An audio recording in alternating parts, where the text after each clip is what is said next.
é sobre isso que eu venho falar hoje, né? O convite era para que eu falasse sobre as idealizações, né? Sobre a diferença entre uma filha, um filho sonhado, idealizado, e os filhos e filhas reais que chegam para a gente. E aí, é claro, eu vou fazer alguns apontamentos de situações em que eu estarei falando de famílias no geral, tanto adotivas como não. Por quê? Algumas das vivências e experiências na construção da parentalidade, elas não se distinguem.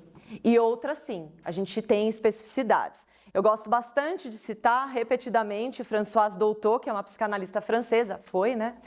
Que dizia que qualquer filho, qualquer filha precisa ser adotada no seio familiar. Para que possa pertencer a uma família, preciso ser adotada. Não importa que eu tenha nascido do ventre da minha mãe. Eu posso não ter sido adotada por ela. Então, a gente está falando da construção de um vínculo, da construção de uma relação profunda e íntima, onde é possível trocar e compartilhar sobre as verdades mais profundas e, por vezes, dolorosas, que podem gerar afetos controversos, como vergonha, medo, receio de ser rejeitada, de não ser compreendida, que muitas vezes isso vai acontecer. Não é mesmo? Somos pessoas diferentes e quantas vezes a gente não vai sentar, conversar, discutir, despender tempo e energia e no fim perceber que, caramba, no fundo eu não consigo entender o que essa pessoa está me contando, o que ela sente, o que ela experimentou, porque eu não vivi aquilo. Então, esse ponto de partida ele é fundamental para que a gente lembre e se recorde que qualquer filho ou filha vem para nos trazer algo novo, para compartilhar, para contar algo que não está aqui e que eu não vou dar conta sozinha, sozinho. Então, é desse lugar. Então, vamos lá. A primeira pergunta que eu trouxe é como construir um vínculo, como realizar isso. Quando eu recebo um filho ou uma filha, seja pela via de uma gestação, por uma adoção, eu tenho sempre um grande trabalho para entender quem é essa pessoa e como será possível se relacionar, como que eu vou poder me ligar a essa pessoa. Como que a gente vai descobrir o que a gente gosta de fazer junto e o que a gente não gosta de fazer junto. Como é que a gente se agrada, se desagrada, conversa melhor. Essa construção do vínculo, que na psicanálise a gente entende como um conceito mais profundo, muito mais complexo do que uma mera relação, aqui nós estamos nos relacionando. Mesmo para vocês que estão aqui já há meses participando dessas reuniões, isso são relações. Vínculo eu construo dentro de casa, na intimidade, na rotina, no dia a dia. Isso sim configura um vínculo, porque envolve um afeto de regularidade, de uma expectativa em que eu sei, eu posso falhar feio. Tem algo que garante, que aproxima e que permite que a gente compreenda o que é que existe aí nesse laço familiar. Então a pergunta, mais uma vez, como é que eu construo um vínculo com filhos e filhas? Como é que eu acolho, como a gente recebe na teia familiar, que muitas vezes não é somente a família nuclear, mas a família extensa, né? Como que eu posso acolher um novo ser dentro desse espaço, que está recheado de crenças, limites, preconceitos, discriminações, valores, ideais. Tem uma série de questões envolvidas em qualquer família. Como a gente faz para receber um novo? Como eu recebo alguém diferente? Essa é a grande pergunta. Bom lembrar, como eu venho da psicologia e da psicanálise, que nós temos alguns processos psíquicos básicos que vão acontecer com muita frequência quando nos relacionamos com filhos e filhas. E que dizem respeito à primeira coisa que a gente faz, criar imaginários. Então, toda vez que eu estou na expectativa, seja de um filho, de uma filha, de um sonho, de qualquer situação, a primeira coisa que começa a acontecer é, essa coisa passa a existir na minha vida. Eu passo a sonhar com essa coisa, a visualizar, eu olho situações na rua, na família da vizinha e eu começo a me colocar naquele lugar. Então são mecanismos que nós, enquanto seres criativos, conseguimos realizar. Então baseados em mecanismos psíquicos que dizem respeito a idealizações. Então eu posso olhar aquela, nossa, que mulher linda, eu quero muito que minha filha se pareça com ela, olha só. Nossa, mas que pessoa inteligente, estudiosa. caramba, que meu filho siga esse caminho. Nossa, mas que sala bela, branquinha, quero as minhas paredes assim, branquinhas o tempo inteiro. Isso é idealização. Isso é quando eu observo qualquer aspecto do outro e eu passo a comprar para mim como é algo bom e eu idealizo, é isso que eu desejo. E usualmente os nossos desejos, o nosso imaginário parental diz respeito a algo muito importante, que é aquilo que faltou, falhou na nossa própria história de vida, especialmente na nossa infância e adolescência. E muitas vezes, mais do que isso, de vivências e experiências que nós nem sequer nos recordamos aqui, mentalmente, que a gente não consegue narrar, discursar. Por quê? São lembranças, são memórias que estão marcadas no corpo, porque são anteriores ao processo de pensamento e, portanto, de linguagem. Então, vamos imaginar um bebê ou uma bebê que ainda não aprendeu a falar. Em que processo estamos? Tudo que acontece é sentido pelo corpo inteiro, pelo psiquismo, e vai ficar gravado onde? No corpo. Muitas das nossas sensações, emoções e sentimentos hoje têm relação com o quê? Com o que a gente viveu a vida toda. Isso quer dizer e nos lembra de algo muito importante, que eu preciso reconhecer e valorizar a história na sua integralidade. Eu vou retomar um pouquinho isso mais ao final da fala para trazer a relevância, a importância que existe em integrarmos e acolhermos a história disponível de vida dessa criança antes da chegada na adoção. A gente tem outros mecanismos que também estão atuantes, como projeções, identificações. Eu projeto algo que, poxa, eu queria tanto ter feito medicina, queria tanto ter me tornado uma atleta e não consegui por N questões. Eu projeto no outro os desejos que eu não consegui realizar. Então, meu filho, bem desde cedo, já vou colocar lá para fazer os esportes que eu não pude fazer. Nossa, vai poder estudar todas as línguas que eu não consegui estudar e vai fazer. E às vezes é uma baita frustração você escutar de uma criatura dizendo, eu não tenho o menor interesse nisso. Mais uma vez, processos de enlutamento, e agora o que eu faço com isso? Tem um ser diferente de mim que não está interessado em aprender as coisas boas da vida, em seguir os meus valores, os meus ideais. Como que eu caminho a partir daí? Portanto, se tornar mãe e pai, bom, acho que é importante lembrar que eu não sou mãe ainda, né? Mas falo de um lugar profissional, como as colegas trouxeram, né? De um lugar profissional, de muito estudo e também de experiência clínica, porque eu atendo muitos casais e famílias.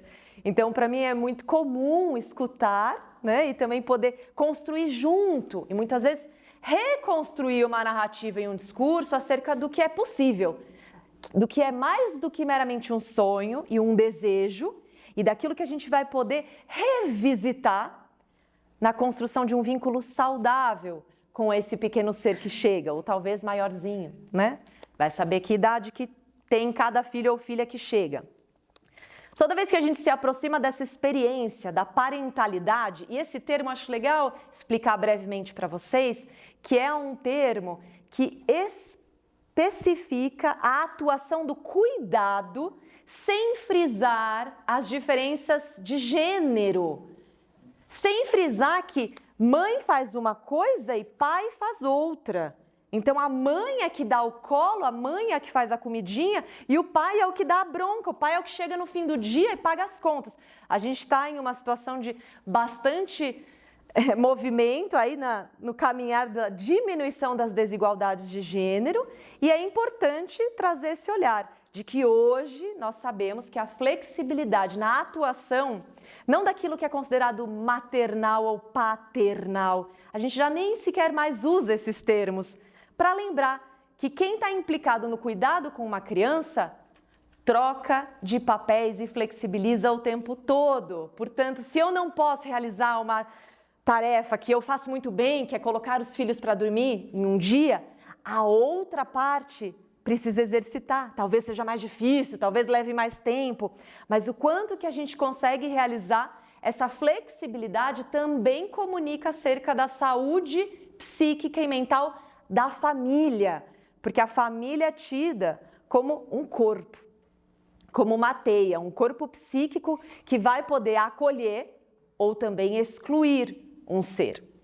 E faz parte a gente viver situações conflitivas, de atrito, né? Quando eu vou trazendo aqui algumas pistas de por onde caminhar para que a gente construa vínculos de qualidade, isso não quer dizer que não vai falhar e que não vai ter dificuldades. Não, muito pelo contrário. As dificuldades e as crises, elas virão para chacoalhar, para questionar e às vezes até fortalecer um laço que estaria esgarçado, que estaria se perdendo.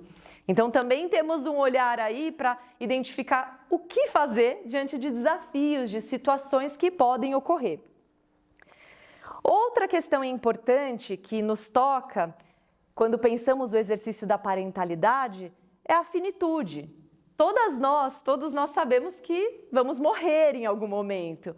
E a ideia de ter filhos e filhas, mesmo que inconscientemente, remonta a uma ideia de continuidade, de eu não estaria mais aqui, neste plano, mas alguém vai estar, dando continuidade ao que eu acredito, ao que eu valorizo,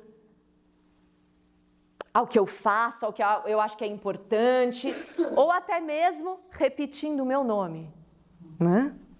Ou seja, lembrando. Então, é quase uma fantasia, um ideal de que eu continuaria existindo a partir de um outro, de uma outra.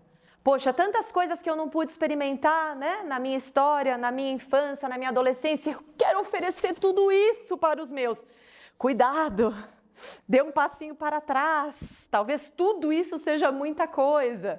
Então, busquem verificar o que entre aquilo que me faltou, que também faz parte e me fez tornar-me quem eu sou, e aquilo que pode ser oferecido, se trata de uma questão minha, que eu preciso elaborar e cuidar. Por isso que eu gosto muito de ouvir Silvana e Agatha aqui frisando a importância das terapias individuais, das partes adultas da família.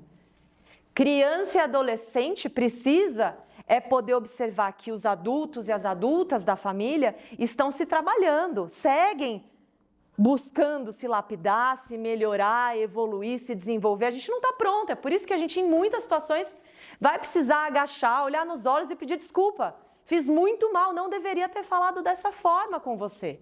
Não foi legal, me perdoe, eu estou me trabalhando, eu preciso cuidar. Esse não é um comportamento bacana. Você me perdoa? Você está chateado? Como você está se sentindo? Isso é uma escuta respeitosa para com uma criança. Isso é um posicionamento onde a gente abre espaço para um tipo de relacionamento afetivo, de um vínculo pautado no respeito. Né? A gente não está falando de permissividade, de soltura em excesso, de deixar os filhos fazer tudo o que eles pedem, não é nada disso. Mas é da gente poder assumir um lugar em que exerço a autoridade a partir de um lugar de carisma e conquista, a partir do respeito, e não do autoritarismo, que é o que a maior parte de nós aprendeu nas nossas famílias, né? É o autoritarismo, é a partir das agressões, das violências, de todos os tipos, sejam verbais, psicológicas, até físicas. Né? A gente sabe que ainda nos dias de hoje prepondera um modelo de criação de filhos e filhas com uso de muita violência. Né? Então, temos algo aí para transformar e a gente precisa começar aqui, entre nós que somos as adultas, os adultos do recinto. Como que a gente vai fazer uma conversa, muitas vezes discordar e conseguir sair daqui numa boa, né? Sem desrespeitos. Então, esse é um ponto importantíssimo para a gente relembrar e trabalhar nas nossas terapias. O que aconteceu lá na minha infância que talvez eu precise trabalhar e cuidar para superar antes de reproduzir, porque a tendência é que, de uma forma ou de outra, claro, em menores níveis, a gente repita os mesmos erros que os nossos pais, mães, avós e avós. Quando a gente se olha bem de perto, com cautela, a gente observa que a gente está muito mais repetindo aquilo que a gente mais se incomoda, mais gera desconforto para nós. A gente observa, caramba, mas estou igualzinha à minha mãe. E agora? Né? Como é que eu cuido disso? E o primeiro passo para a gente poder transformar, de fato, é que a gente perceba, realize o que está acontecendo aqui, né? Possa admitir, possa se apresentar de uma forma verdadeira. Mas para eu me apresentar de forma verdadeira, eu preciso estar em um campo seguro. Eu preciso estar em um campo de vínculo onde cabe dizer algo desagradável para a Ágata. Preciso sentar com ela e comunicar algo que me chateou. Se eu estou com receio do que pode acontecer depois dessa conversa, talvez nem aconteça a conversa. Se for possível garantir que essa conversa acontece e que ainda assim seguimos juntas, bom, aí a história é outra. Pode se abalar, pode acontecer um estremecimento, mas a gente segue caminhando. Talvez a gente precise de uma ajuda, de uma terapeuta familiar, talvez a gente precise de um outro grupo, uma roda que nos apoie, precisemos conversar em outra egrégora, talvez na igreja, talvez num grupo de famílias que nos apoia bastante, mas a gente sabe que vamos precisar sair da bolha, que em muitos momentos a gente vai precisar buscar essa ajuda, sim, fora da nossa família, fora da nossa teia, porque temos muito para aprender, né? Não é porque foram habilitadas e habilitados que está tudo certo, lindo, que está garantido, não é mesmo? Bom, vou trazer um pouquinho os conhecimentos de Freud, que foi o fundador da psicanálise, que dizia que, desde o início, a chegada de um filho, de um bebê, reaviva em qualquer adulto o narcisismo primário e, portanto, a herança do ideal narcísico dos pais. E o que isso quer dizer? Bom, vocês devem ter observado, já assistiram cenas de qualquer família com uma criança, bebê, pequena, né, uma babação em cima daquela criança, é tudo lindo, maravilhoso, todos os olhares para aquele ser, especialmente no início da vida, ou também vou fazer a metáfora aí, na chegada da vida dessa criança na família adotiva. Porque a gente sabe que muitas vezes essa criança, quando ela chega na família, ela vai passar por uma série de processos, inclusive regressivos, né? Podendo, às vezes, viver uma situação que ela não conseguiu viver na família de origem. Por exemplo, às vezes a gente vai lidar com uma criança que precisa de muito colo, ou que vai sofrer de uma enurese, e dentre outros vários sintomas que são considerados naturais e esperados para uma criança que é adotada. Então, o que Freud vai dizer é que a nossa tentativa de lançar esse olhar que usualmente aconteceria da parte da mãe que recebe esse bebê, essa mãe que olha e despende toda a sua energia, que toda a sua atenção ela é integralmente voltada para aquele ser que chega, é o que constrói a base da nossa autoestima. É o que constrói a base da nossa sensação, em poucas palavras, de sou boa, sou uma pessoa valiosa, sou amável, sou importante, posso conseguir as coisas. É essa sensação de tá tudo bem aqui comigo. Né? Esse é o sentimento de si que Freud explica e que no senso comum a gente chama de autoestima. E essa autoestima ela está pautada nessa fantasia, nesse ideal narcísico que precisa acontecer antes mesmo da criança chegar. Então, que bom que a gente tem tempo e espaço também para nos prepararmos aqui, para que a gente possa começar a imaginar com maiores detalhes o que é essa espera, quem é essa criança, o que eu estou imaginando viver, como é que vai ser a dinâmica familiar, como que serão as apresentações, que situações eu vislumbro que eu me depararia constrangida, em dificuldade, que outras eu consigo observar e sonhar que delícia seria viver tal e tal cena. Tudo isso diz respeito à construção desse tal ideal narcísico, importantíssimo. Por isso que vale muito a pena a gente tomar tempo, sim, para imaginar essa criança, para imaginar do que a gente vai brincar com essa criança, o que a gente quer ensinar para essa criança, como que eu vou lidar com as diferenças, o que eu consigo de fato construir mentalmente e já começar a nutrir nessa relação, porque ela já começou. Né? Desde antes de vocês estarem habilitadas e habilitados, a relação ela começa a se construir. Existe um campo aí ocorrendo, né? Muito além da nossa compreensão. Portanto, poder também olhar para a nossa história, né? Para que criança eu fui, Que bebezinha eu fui? Será que eu tenho informações? Será que eu tenho como pesquisar? Será que eu tenho como buscar na minha família, né, mais histórias? Eu me lembro de uma paciente que começou a fazer uma pesquisa, uma investigação familiar, e aí ela descobriu que ela ainda era muito bebezinha e a tia morava na casa ao lado, né? E ela vai conversar com a tia, perguntando: tia, o que você lembra de mim de bebê, por favor? Que a mãe não lembra de quase nada, ela trabalhava muito. E a tia diz o seguinte: você chorava muito. Sua mãe estava sempre ocupada, então eu corria, ia pelas portas dos fundos e eu ia lá te pegar no colo. E para ela foi tão importante escutar isso, porque não foi só um você chorava muito, foi um você chorava muito, isso me mobilizava, eu estava te escutando, a sua voz era ouvida e eu corria até lá e eu te pegava no colo. Então, isso também compôs parte do que é uma história que a gente vai tecendo. Veja, essa tia, ela pode inclusive ter confundido essa minha paciente com a irmã. Mas isso importa? Porque é a história que ela escutou e que ela pôde utilizar para integrar nisso que a gente considera que é o mito familiar. E nós dependemos desse mito familiar. De alguma forma, pode ter lacuna, pode ter buraco, pode ter história horrorosa no meio, mas a gente depende desse mito, dessa história que nos é disponibilizada, para nos entendermos enquanto sujeito por inteiro nesse mundo.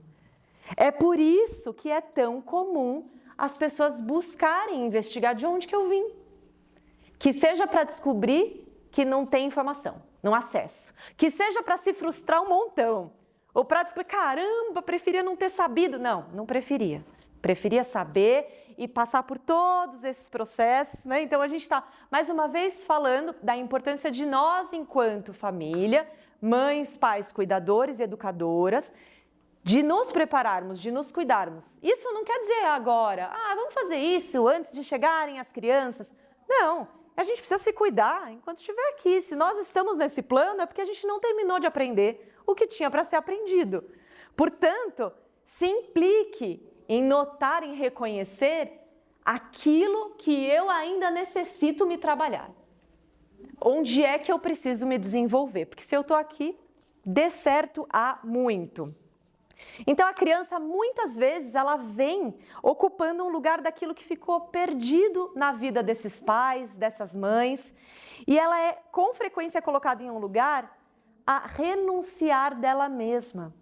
E por que isso é tão comum?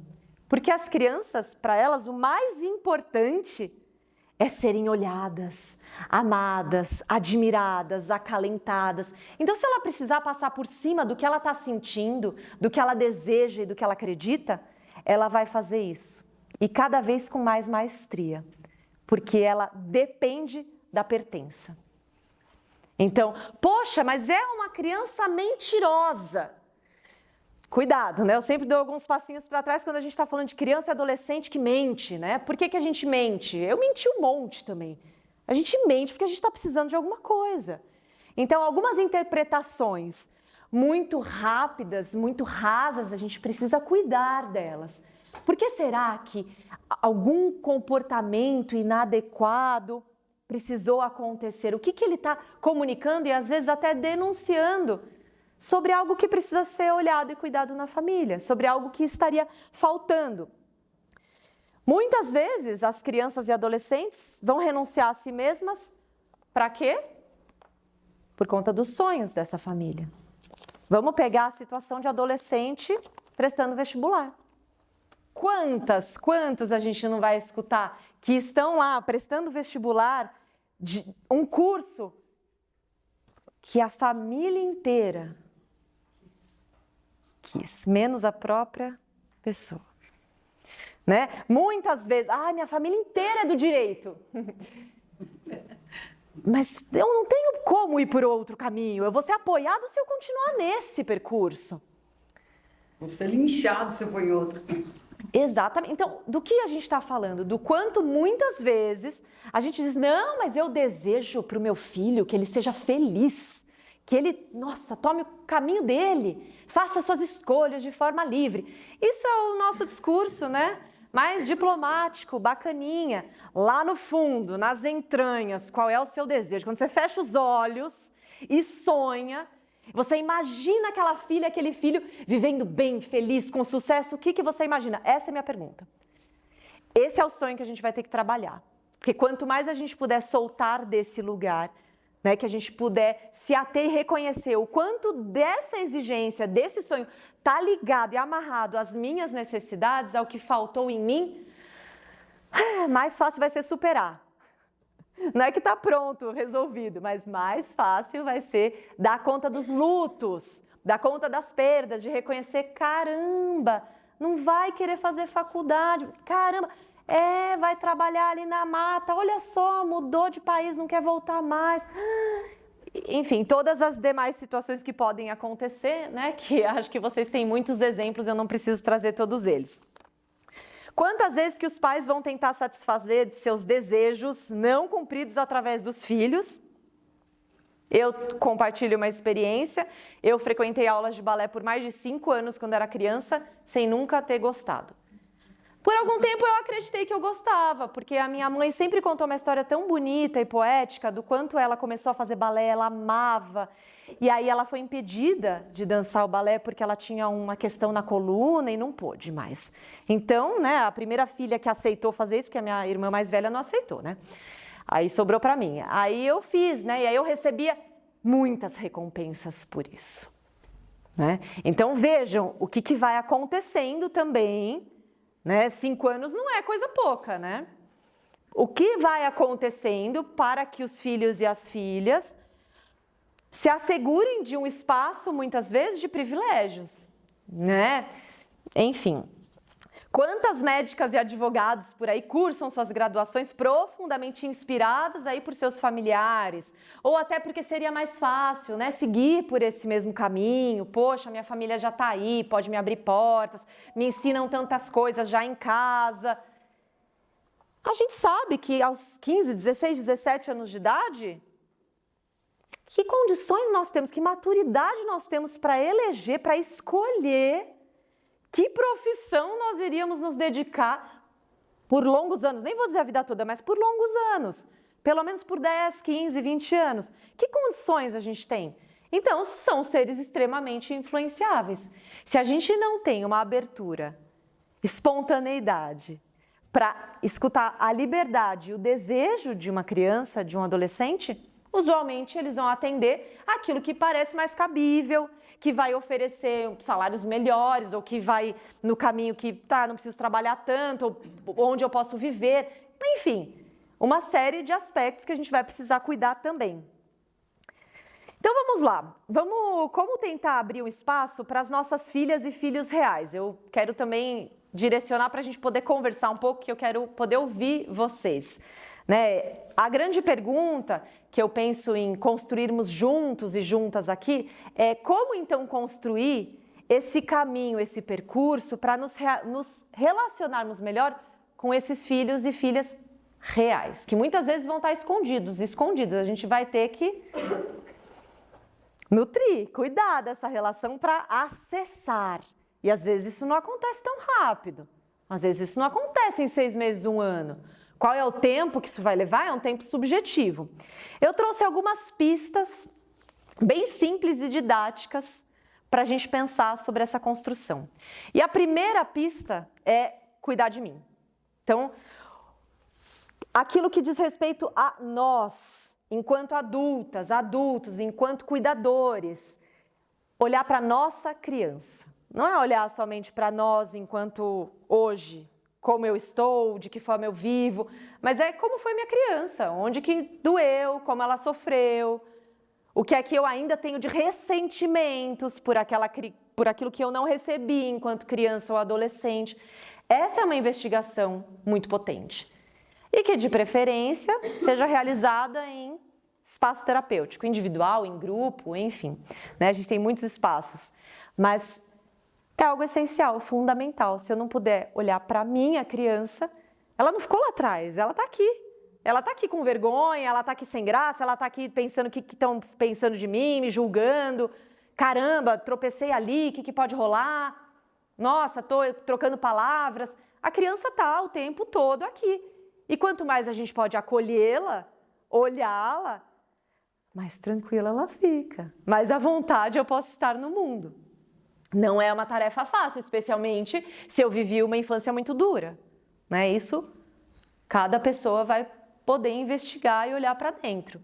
Algumas histórias são tão duras que o nosso psiquismo vai fazer para nos proteger é providenciar esquecimento, é providenciar amnésia de boa parte de uma etapa, de um período da vida.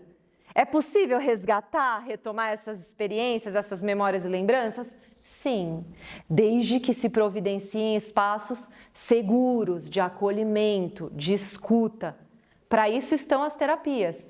E aí, não só com psicólogas, né? Quer fazer terapia? Busque um profissional, uma profissional que faça com que vocês se sintam escutadas, compreendidos, olhadas de verdade. E que vocês possam perceber que tem alguma coisa acontecendo, se movimentando no processo. Bom, tomar consciência então das nossas dores para não projetar no outro, para que eu possa cuidar do que é meu. Essa é a primeira grande pista que a gente tem. A segunda é cuidar do outro, respeitar o outro que está diante de mim. Então, é um esforço, um grande esforço de escutar, de observar. Para quê? Para deixar ser. Parece muito fácil na teoria, né? Parece tudo muito simples. Eu estava pensando nisso. Mas deixar o outro ser, primeiro eu preciso conseguir enxergar isso e dar um trabalhão. Como é que eu consigo... segura, o que é meu fica aqui, peraí, deixa eu olhar para o outro por inteiro, parar de projetar o que é meu... Tá, talvez o outro não seja tão chorão assim, eu que não estou dando conta da angústia do outro. Então, poder verificar como isso me afeta e por que eu saio julgando e dizendo, a outra que faz isso, é o outro que atua de determinada forma. Não, tem um eu aqui também reagindo e atuando o tempo todo em todos esses processos vinculares. Então, deixar ser. A autenticidade, que difícil, né? Encontrar espaço para ser autêntico, autêntica. Vocês conseguem pensar a última vez que vocês estiverem em algum espaço que vocês puderam ser? Só ser, sem precisar fazer cena. Isso é uma raridade. Se a gente consegue criar esse espaço dentro de casa, isso já é maravilhoso, porque é para ser o nosso refúgio. Né? O mundo é duro, tem muitos desafios, tem muita violência, mas se a gente pode voltar para casa e encontrar nesse espaço um lar que nos relembra, é aqui, estou bem, posso descansar e depois eu volto para essa luta, para tudo que eu tenho para conquistar, resolver, trabalhar, já é um grande passo, boa parte resolvido. Bom, a terceira pista diz respeito a nutrir o vínculo. E aí também, né, as palavrinhas parecem muito simples e eu poderia passar horas aqui explicando e expressando como que a gente faz para nutrir o vínculo, mas eu preciso resumir. Então, a primeira dica que eu trago é a comunicação não violenta. CNV, para quem nunca ouviu falar, nunca leu sobre o assunto, eu super indico. Né? Comunicação não violenta é um dos livros mais lidos ao redor do mundo, Marshall Rosenberg, e ele compartilha algumas técnicas que, muito tristemente, a gente perdeu, né? A gente não utiliza mais, que é na conversa, no diálogo com qualquer pessoa, a conversa sempre parte de um lugar em primeira pessoa. Quando eu vou conversar com alguém, eu comunico o que eu estou pensando, o que eu estou sentindo. Eu não digo, você fez tal coisa, eu não ataco, eu não julgo a outra figura. Eu sempre compartilho a partir daqui o que está me atravessando, o que está me acontecendo, para depois abrir espaço para outra figura. Como é que você se sente me escutando? E escutar não é fácil, porque não adianta dizer, ai, mas você é muito reclamona, ai, mas... Tem que fazer o mesmo exercício. Tem que verificar afetivamente o que é que você experimenta nesse lugar. Né? De poder abrir o peito e dizer, nossa, não consigo nem responder.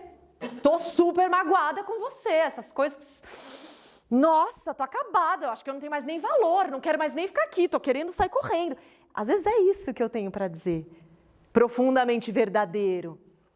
Quem sabe no mesmo dia eu ainda vou conseguir dizer coisas que eu sinto e penso de forma organizada, ou talvez eu precise dizer, hoje eu não consigo mais conversar, mas amanhã, depois eu te chamo e a gente retoma, porque hoje já tô arrasada, não tenho mais conversa, não consigo, tô nervosa, vai ficar... Não é legal. Preciso também respirar, elaborar, pensar, refletir, sentir com o meu corpo inteiro antes de voltar para esse lugar do diálogo.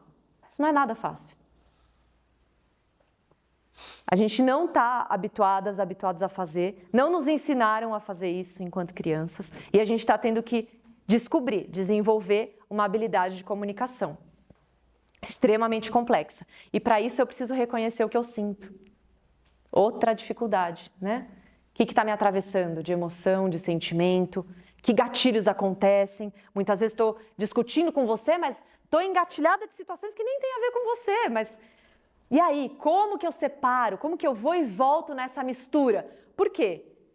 Quando eu estou em um vínculo íntimo, eu me misturo com a outra pessoa e separo. Misturo e separo o tempo todo, isso acontece. É um fluxo que acontece nas relações íntimas. Bom, nutrir esse vínculo, então, demanda conversas, intimidade e verdade. Para quem se interessar em saber mais sobre a comunicação não violenta, eu sugiro que estudem. Tem muito material também disponível no YouTube, é bem bacana. Mas as conversas às quais eu me refiro são conversas do cotidiano, do dia a dia. Não é conversa só quando tem crise e conflito. São conversas para a gente colocar em dia, faz parte da ordem do dia, aquilo que a gente está sentindo. Isso não é fácil porque demanda tempo, energia, disponibilidade psíquica. Né? Às vezes a gente está tão cansada, a gente não quer mais nem ouvir a voz de ninguém. Né?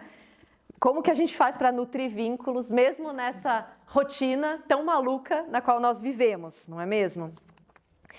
E aí, um pouco da minha experiência, né, com as famílias e casais, algo que ajuda bastante é que a gente cria um ritual, é que a gente faça combinados. Então, por exemplo, às vezes uma vez na semana que a gente combine de quinta-feira à noite a gente vai jantar todos na mesa e a gente vai conversar. E a gente vai fazer rodar a palavra para que cada pessoa possa falar como está, como foi a semana, o que foi bom, o que foi bacana, o que você aprendeu, o que foi legal e o que não foi, o que foi difícil, o que está desafiador, com o que você está precisando ajuda.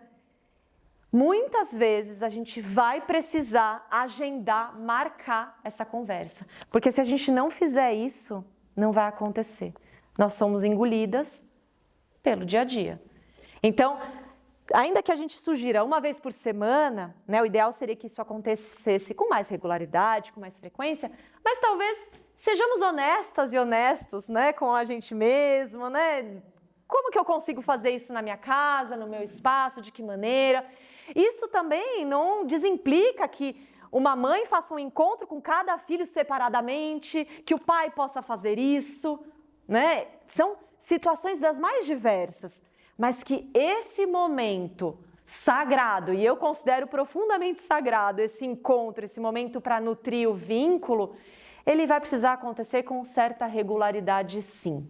E uma vez por semana é pouco, mas cada família precisa encontrar o seu modelo, o seu jeito, a sua forma, que tipo de perguntas, quem começa, como que a gente cuida para respeitar o tempo, a vez de cada parte, compartilhar, como que a gente também protege e preserva para que a gente ensine as figuras que estão à mesa que não está permitido nessa casa violentar, tirar sarro, como que a gente conduz essa conversa. Primeiro exemplo que a gente está dando é a forma como a gente se relaciona, né? Enquanto adultas, adultos, é a forma como a gente trabalha, como a gente lida com a vida. Isso está mais do que posto. Então, cuidemos disso. As 3 grandes pistas são essas.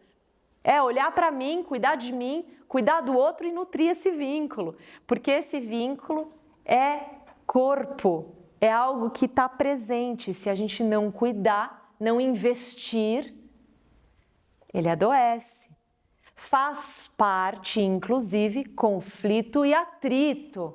Se não existir, se não houver, isso eu digo para casal, para família, relacionamento parento-filial, se não existir conflito, é porque alguém está submetido, submetida. Alguém não está podendo se posicionar e ser.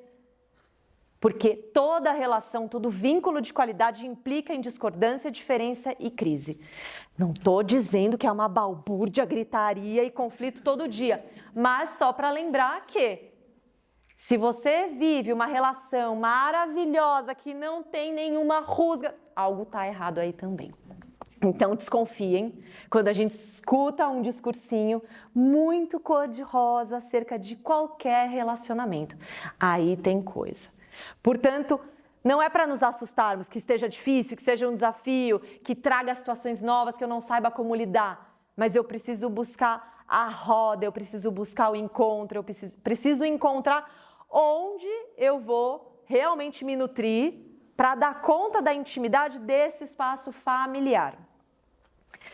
Bom, tem uma questão específica, né, nas famílias adotivas, que é realmente a integração das histórias anteriores, e a gente tem várias formas de fazer isso, mas uma dica que nós temos da psicologia e da psicanálise é de que as informações, elas só são entregues e oferecidas na medida em que as crianças e adolescentes requerem e pedem.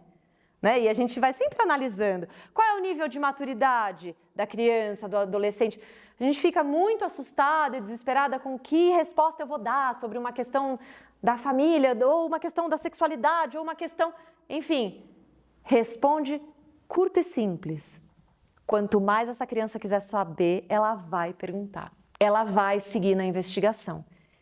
E a gente não precisa estar pronto ou pronto para responder nada. A gente pode dizer, fui pega de surpresa, não sei como fazer essa conversa agora, me dá um tempinho, a gente vai retomar essa conversa semana que vem, pode ser?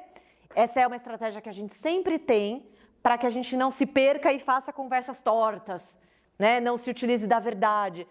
Há muitas situações nas quais a gente gostaria de poder dizer, não estou pronta, não quero fazer essa conversa agora.